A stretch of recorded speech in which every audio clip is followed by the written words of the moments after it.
Welcome to the HBR IdeaCast from Harvard Business Review. I'm Allison Beard.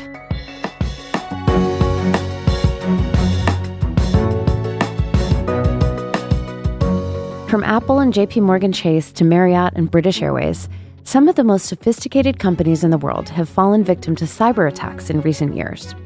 Business-critical activities have been disrupted, customer data has been compromised, and the threats continue. So what can organizations do to prevent themselves from becoming the next target? By now, most accept that they need to invest significant cash and resources into cybersecurity capabilities. But too often, this important job is left to IT leaders rather than the full C-suite and board. Today's guests say that companies need to take a much different approach, with leaders at the very top thinking about cyber risks as not just a technology issue, but a significant business problem to be solved. Thomas Parenti and Jack Domit are co-founders of the cybersecurity firm Artifact Group and co-authors of the HBR article, Sizing Up Your Cyber Risks, as well as the HBR press book, A Leader's Guide to Cybersecurity. Thomas and Jack, thanks so much for being here. We're so happy to have the opportunity to talk with you today. Thanks for having us.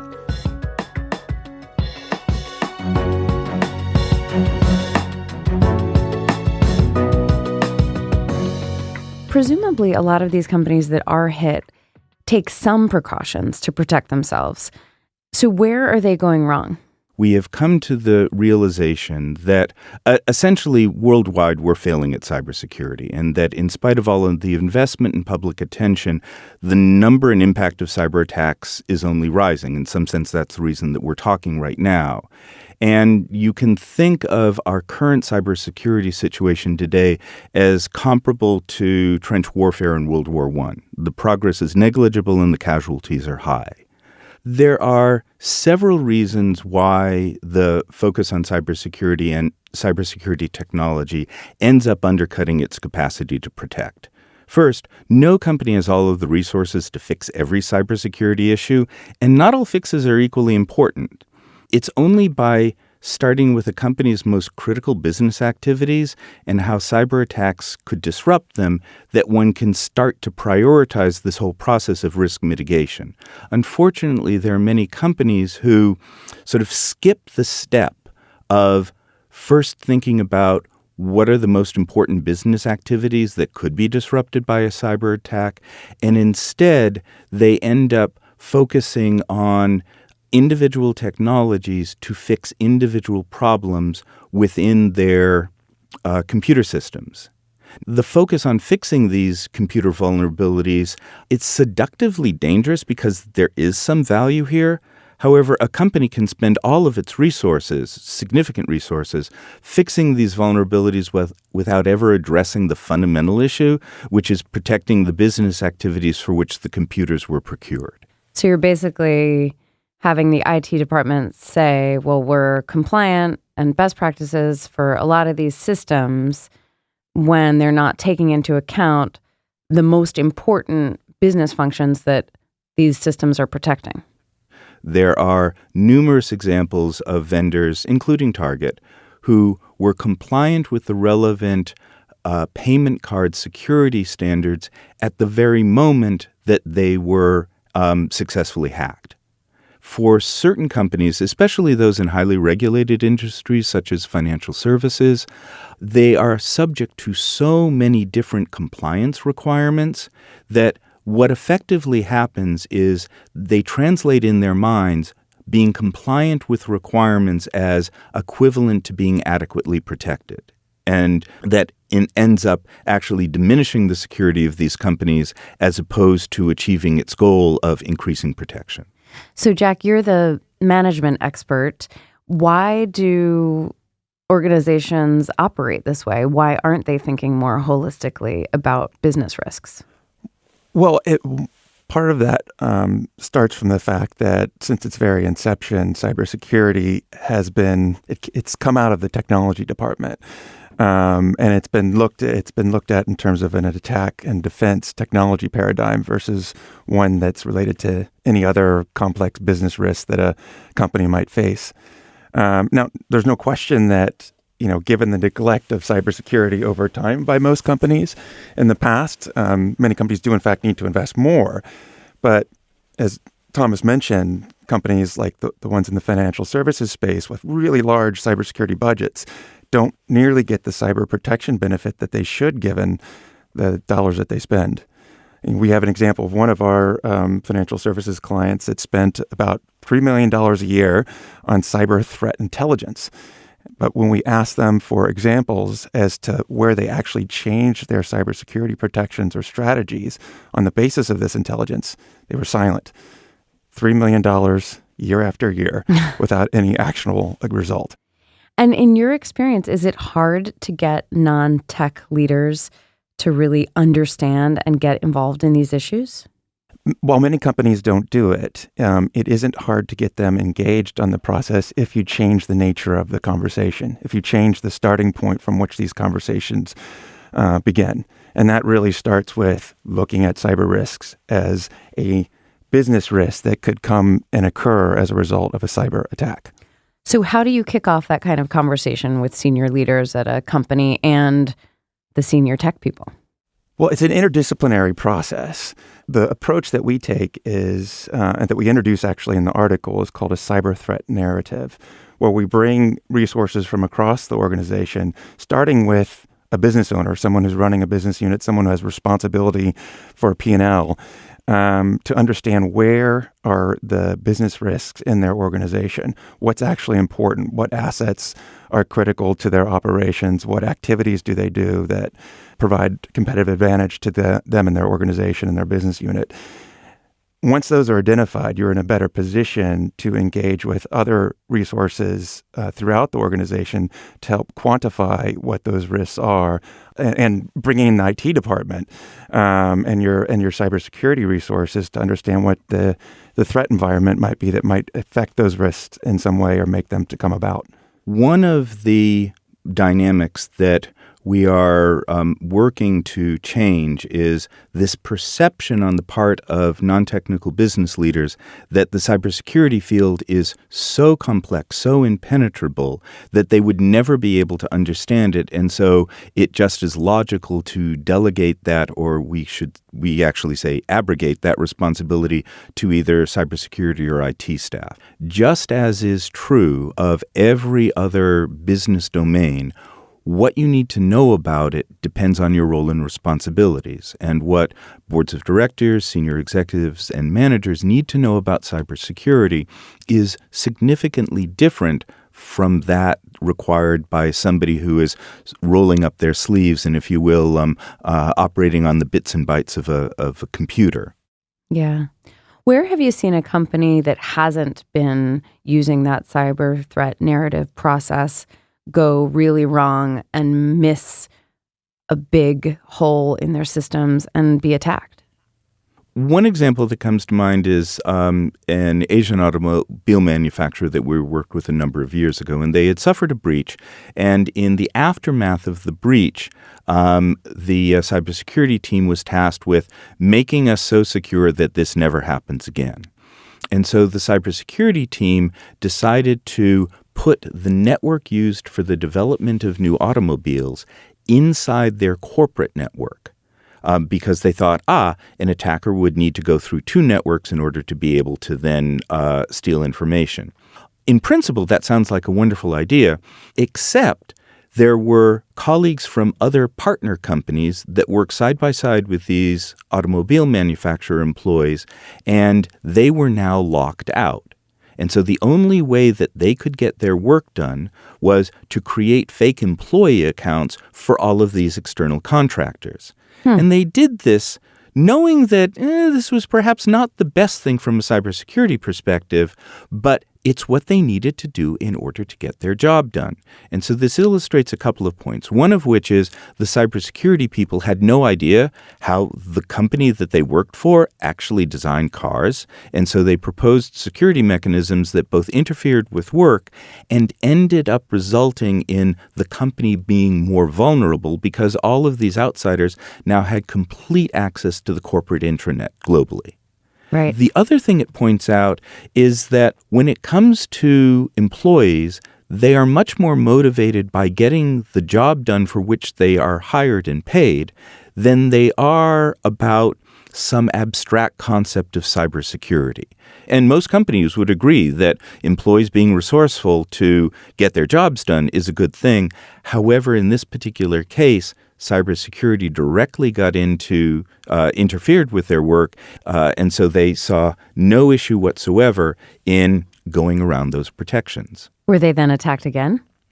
One of the sort of insidious things about this particular situation is because all of these outsiders were now treated as insiders, we have no idea what they did. I mean, this is a really important point because we're told not to, use open Wi-Fi at cafes or ever give our password to anyone. But there are times when you just think, no, I really have to send that email out. The work needs to get done. So how should organizations walk that line between putting in proper precautions, but also ensuring that people still can be efficient? We've found that cybersecurity writ large is full of platitudes that seem obvious and compelling at first read, but if you think about them more thoughtfully, they're sometimes misinformed. One example where this often comes into play is in a class of cyber attack called phishing.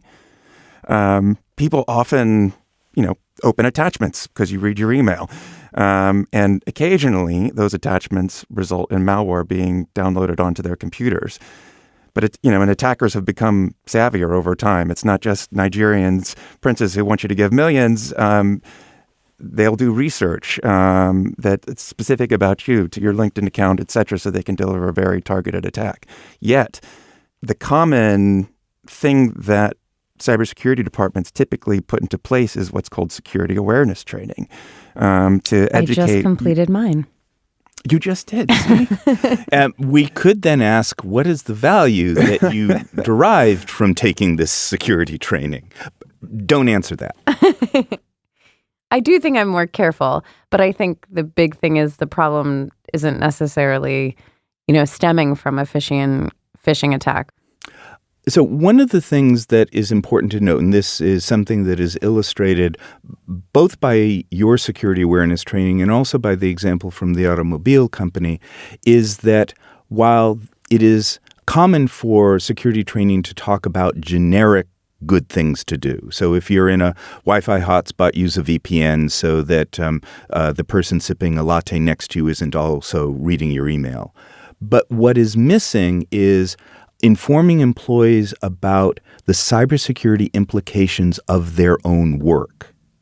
Right. And so this requires actually going beyond a list of generic good things to do to actually looking at how an employee functions in their day-to-day work life and how the actions they perform either discourage a cyber attack from being successful or lay the groundwork for a cyber attack on the critical business activity that they are involved in from being effective. So, I mean, every company is a technology company now because we're all digital. We might all even be using all the same systems, but our cyber threat narratives will be very different if we're an oil company versus a credit card company. Even within a company, where are your locations? What are your different business units? Each of these have different characteristics. They vary widely. And those might be the products and services that business unit does, or its location and the regulatory regime and geopolitical environment that lives within that location, or their supply chain, or their customers, or their products and services, et cetera. All those things add together to drive a very different risk profile. So you talk in the article about imagining not only the threats, but also who your adversaries are. How do you do that sort of when what you're trying to do is keep up with criminals who are constantly trying to find new tools and strategies to get at you? So I would say that the strategies that criminals or others use to attack you is one issue, and it is certainly relevant for cybersecurity staff to keep abreast of the latest techniques that cyber adversaries might use. However, in terms of identifying those cyber adversaries, that is something that is, for the most part, a very business-oriented activity that doesn't require technical knowledge. There are a couple of ways in which companies can start to address that issue. One of which is, what do they have that would be of value to someone else? That could be the design of a product. It could be a collection of customers. By identifying what a company has that could be of value, that's one way of looking at it. Another avenue that companies can take is there anything about the business that the company is in, the way in which it operates, that might attract some sort of attacker? With increasing discussions about climate change, companies that are viewed as carbon negative could attract this kind of attention. Or if there was a case in which a company was not, or an organization was not being honest about certain of its business practices, that could invite a cyber attacker. In point of fact, that would be the situation that my former employer, NSA, was in with respect to Edward Snowden. Depending on where a company operates, the adversaries it might face in one area could be very, very different from the adversaries they could face in another part of their business in another part of the world. Right.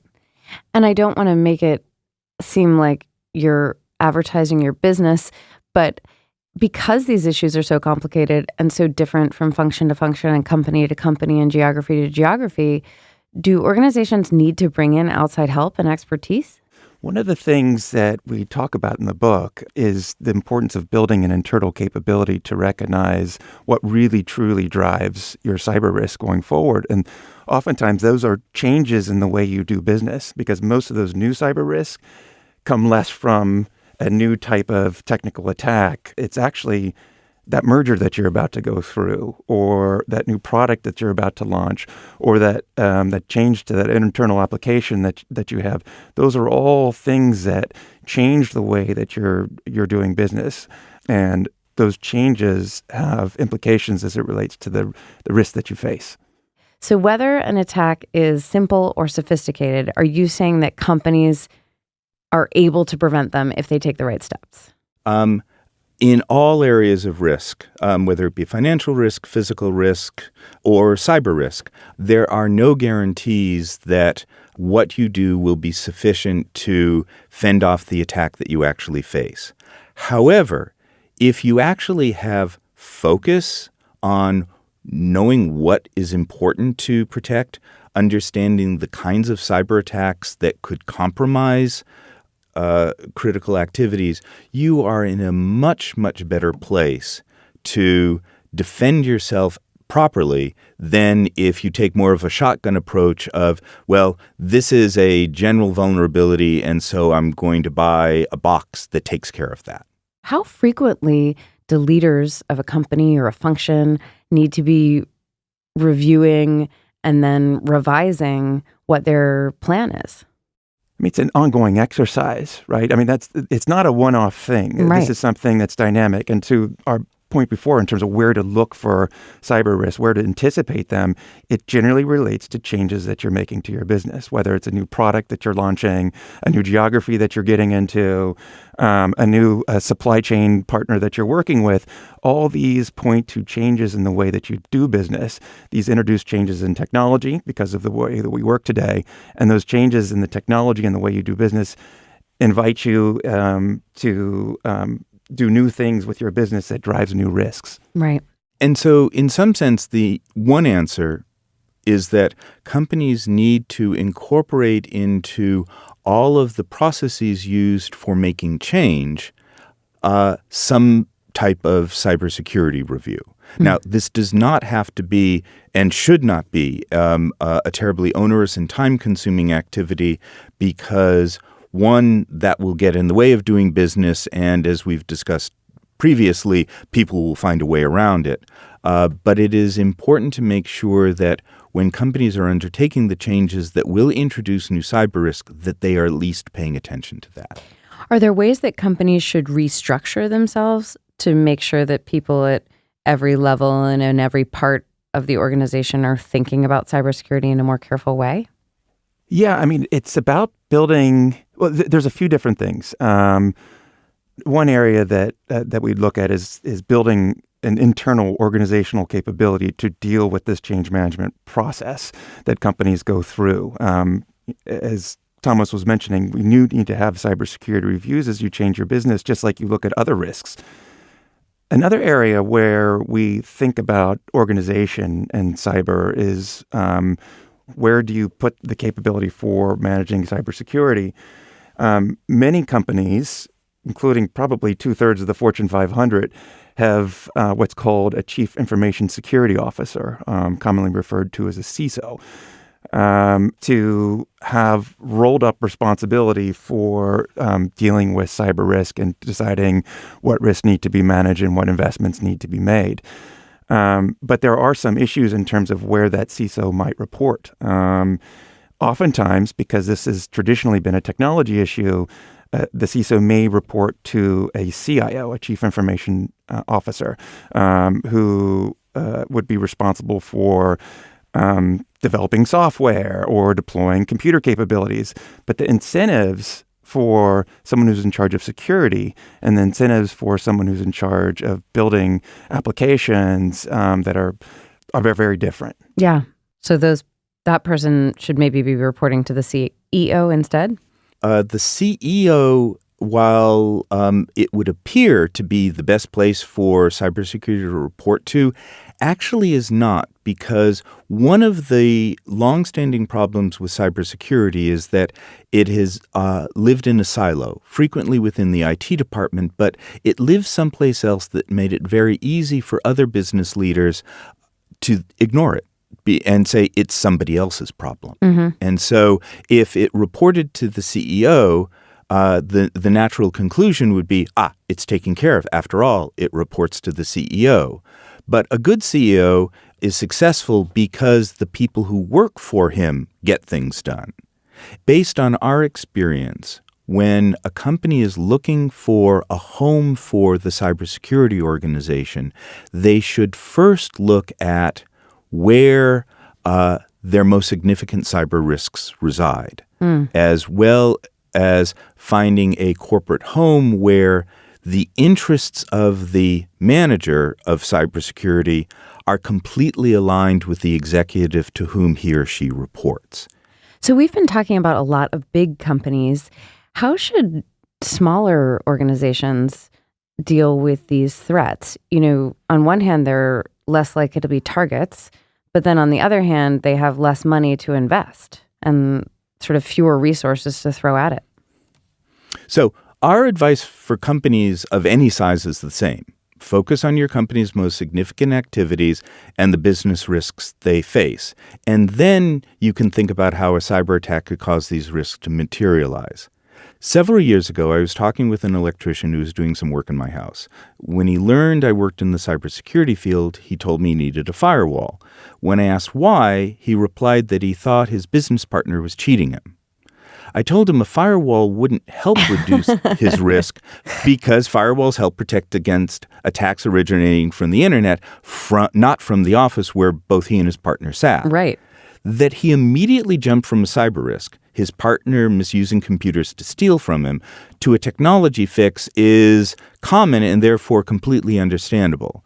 That a firewall would come to mind also makes sense because firewalls are well known, if not well understood. Okay, so let's say that the worst happens, either you haven't followed your advice and you're hit with an attack, or you have tried your best and somehow the criminals have still gotten to you. What are some of the best practices for recovering from that? Okay, so the first element is that while one should always focus on proactive measures, one does need to take into account that under some circumstances you will have to respond to some sort of cyber breach. And this is, again, a responsibility that falls not just to cybersecurity staff, but also to the leadership of a company. A company needs to have the technical capabilities to respond to the most likely forms of cyber attack on their most critical business activities. If you understand what those activities are and those cyber threats, that is something you can prepare ahead of time. From an executive perspective, they need to be in a position to make decisions and publicly engage in the aftermath of said cyber attack, essentially to pre-think the consequences and pre-think the decisions they will need to make, if you will, in the clear light of day as opposed to in the fog of war. So if I'm a manager with no expertise in these issues, where should I start to get more up to speed? It's something that what they can do is simply have different discussions with the cybersecurity people that they already have in-house. Again, start the conversation with, here's a critical business activity. These are the concerns I have as a non-technical business manager in terms of what could go wrong. Now, talk to me, cybersecurity and IT people, about, one, what are the systems that support this activity? So I know where you need to prioritize the attention that you give. And second, talk to me about how the cyber attacks that you know and follow would be able to compromise the system supporting my business, and what are the sorts of impact. If you have this conversation from the perspective of, talk to me about how my business could be compromised, instead of telling me what vulnerabilities need to be fixed with whatever priority, then you'll get somewhere. Thank you all so much for talking with me today. It has been our pleasure. Thanks for having us. That's Thomas Parenti and Jack Domit, co-founders of the cybersecurity firm Archifact Group. They're also the co-authors of the HBR article Sizing Up Your Cyber Risks and the HBR Press book, A Leader's Guide to Cybersecurity.